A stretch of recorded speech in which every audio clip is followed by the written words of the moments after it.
My husband and I were on vacation in Hawaii, which is a rare thing. Then we were having lunch and he got a phone call from his colleague. And I didn't know what the phone call was about, but he was on and on and on and talking very animatedly. And he came back and said, we have a COVID positive at Virginia Mason. This was at a time when I think nobody really anticipated what was going to happen.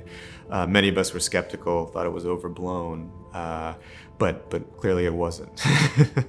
Were we going to get 3 other people that weekend, or were we going to get 50 that weekend? And so was this going to be a gradual buildup, or was it going to be a tsunami?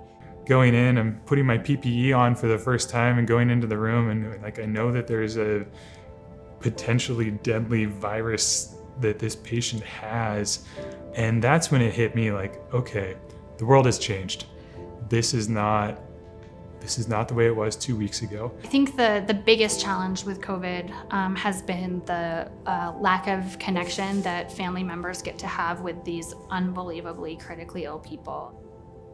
There's something that's so heartbreaking about not only did you lose your grandmother a week ago, but that your mother is still really sick and you can't come see her right now. There's so much more complexity to the things that our family members have to worry about than just, I can't be by this person's side. It's like, there are just so many more consequences. I can't imagine what it'd be like to be told, no, you can't do this because of your own safety, the patient's safety.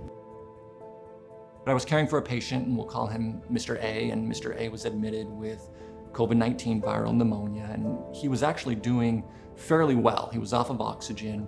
And unfortunately, his wife of many decades was across the street at a different hospital, and she also had COVID-19 viral pneumonia. And she unfortunately wasn't doing as well as he was. And one morning we got a call that she was unfortunately placed on comfort measures, and she didn't have very long to live. And so everybody involved, and I want to give so much credit to the care team, rushed to get him an iPad and get his wife at a different hospital an iPad as well, so that they could say goodbye. And unfortunately, we were a little bit too late, and she had passed before we were able to get them to say goodbye one last time. But for him, it didn't matter. He still asked the nursing staff at the other hospital to put the iPad up next to his wife, prop her up in bed, and he proceeded to speak with his now deceased wife about their life together. As physicians, we lose patients from time to time, but we never think that they're not going to be able to say goodbye to the patients that they love. And this virus now has put us in a position where we're using iPads to say goodbye to each other. A group of us were sitting down with some executive leaders to talk about, do we allow visits at the end of life, or do we not? Because many hospitals are not allowing those visits. And one of our executives said, we're Virginia Mason, and we can figure this out, and we can do it, and we can do it safely. We have a rule right now that at the end of life, a patient can have 2 family members for 30 minutes. We're able to set them up with the PAPR, bring them into the room, and have them have an opportunity to say goodbye. It's about the patient, and it's about loving healthcare.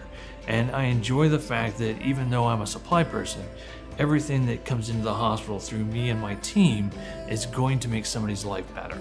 When we get donations from the community, it just is nice to have people behind you. Sorry. But our staff are dealing with pressure at home, and then there's pressure on the staff when they're here to be the rock. And they've got to be the rock for the patient. Even in the hardest times, we're going to think about things differently. We're going to try to be innovative while still maintaining really good, safe care. And it made me really proud to be a part of the team here at Virginia Mason.